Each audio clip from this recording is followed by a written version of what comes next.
చూసేద్దాం ఫస్ట్. సోయి చెప్పను, ఫస్ట్ చూసేద్దాం ఖాళీ. మ్యాక్బుక్. ఓకే, మ్యాక్బుక్ అద్దం వేసినట్టు మెరుస్తుంది. ఇట్లా దీంట్లో ఫేస్ చూసుకునే అంత క్లారిటీగా అనిపిస్తుంది. చూద్దాం. మ్యాక్బుక్ అండి, దీన్ని ల్యాప్టాప్ కాదు, ల్యాప్టాప్ అని పిలవద్దు, మనం మ్యాక్బుక్ అనే పిలవద్దు. ఓకే, సో ఈ తర్వాత ఓపెన్ చేద్దాం, పక్క పెట్టద్దాం. దీంట్లో అండ్ వచ్చేసరికి కేబుల్ ఉందండి, ఛార్జింగ్ కేబుల్. అండ్ ఈ ఛార్జింగ్ కేబుల్ ఎలా అంటే ప్రతి ల్యాప్టాప్కి సన్న పిన్ను దొడ్డు పిన్ను అని అంటారు కదా, అట్లాంటిది కాదు. ఇది కొంచెం వేరే. ఇది ఇలా ఉంటుంది, ఇలా అనిపిస్తుందా? ఇది మ్యాక్బుక్కి అటాచ్ చేసేది మ్యాగ్నెట్. అండ్ ఇది వచ్చేసరికి సి టైప్ పిన్. ఇది అడాప్టర్కి పెట్టాలి మనం. అది కూడా ఎలా పెట్టాలి, ప్రతి మనం మొబైల్కి వాడే అడాప్టర్కి కేబుల్ పెట్టినట్టు పెట్టద్దు. దీనికి ఒక ప్రాసెస్ ఉంటుంది. ప్రాసెస్ అంటే ఐ మీన్ షార్ట్గా చెప్పాలంటే, ఇంత పెద్ద వైర్ ఉందండి, ఒక దగ్గర ఒక 10 మీటర్స్ ఉంది, సరిపోతుంది మనకు.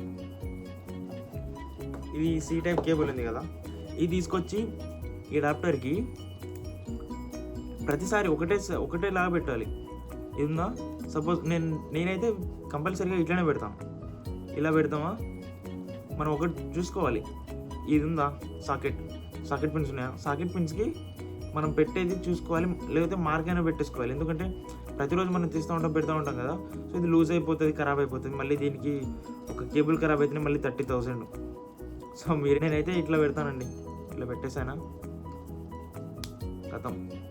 స్టిక్ ఇది ఇట్లా ఆ సాకెట్ మొత్తం ఊగుతున్నా కూడా పర్లేదు, ఉంటుంది స్టేబుల్గా, ఇది అంత పర్ఫెక్ట్ ఉంటుంది ఇది. అండ్ ఇంకోటి ఇది ఉంది కదా, ఇది మ్యాక్బుక్ ఎట్లా పెట్టాలంటే ఖాళీ బాక్స్ అంటే పక్క పెట్టేస్తున్నా. మ్యాక్బుక్ ఉంది కదా, ఈ కేబుల్ వచ్చేసరికి టూ సైడ్స్ ఉంటాయండి. లైట్స్ వచ్చేసరికి కనిపిస్తుంది, లైట్స్ 2 సైడ్స్ ఉంటాయి, ఇటు బ్యాక్ ఫ్రంట్ టూ సైడ్స్ ఉంటాయి. ఇవి మనం ఇట్లా పెట్టేస్తామండి. ఇక్కడ చూడండి, ఇది పిన్ను కాదు, కనిపిస్తుందా, జస్ట్ మ్యాగ్నెటిక్. జస్ట్ ఇలా పెట్టేస్తాం మనం, స్టిక్ అయిపోతుంది, అది ఊగదు, పడదు. సో కేబుల్ వచ్చేసరికి, చార్జర్ వచ్చేసరికి అయిపోయిందా, పక్క పెట్టేద్దాం. దీన్ని ఇలా గుంజితే అస్సలే రాదు. ఇగో చూడండి, ఇంత గుంజినా రాదు ఇది. వై? Because that's magnetic. అది ఉందే మినిమం ఉంటుంది మీరు మ్యాక్బుక్ అంటే, మామూలు ఉండదు, 1,00,000.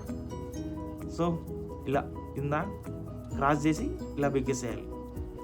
సో ఇప్పుడు చార్జర్కి పక్క పెట్టేద్దాం. ఇప్పుడు వచ్చేసరికి మ్యాక్బుక్ ఇలా ఉండాలి. ఇది మ్యాక్బుక్ యాపిల్.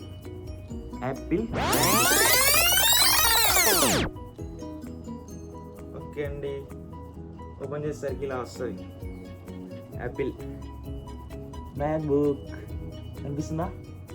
ఇలా ఉంది మ్యాక్బుక్. ఓకే, సరిపోతా మన ఎడిటింగ్కి. రైట్, తీసేద్దాం. ఇది ఓపెన్. సో ఇప్పుడు వచ్చేసరికి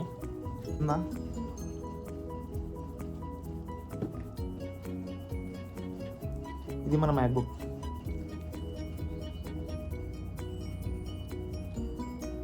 పాస్వర్డ్ కొట్టేసి మనం యూజ్ చేసుకోవడమే ఉంటుంది అంతే.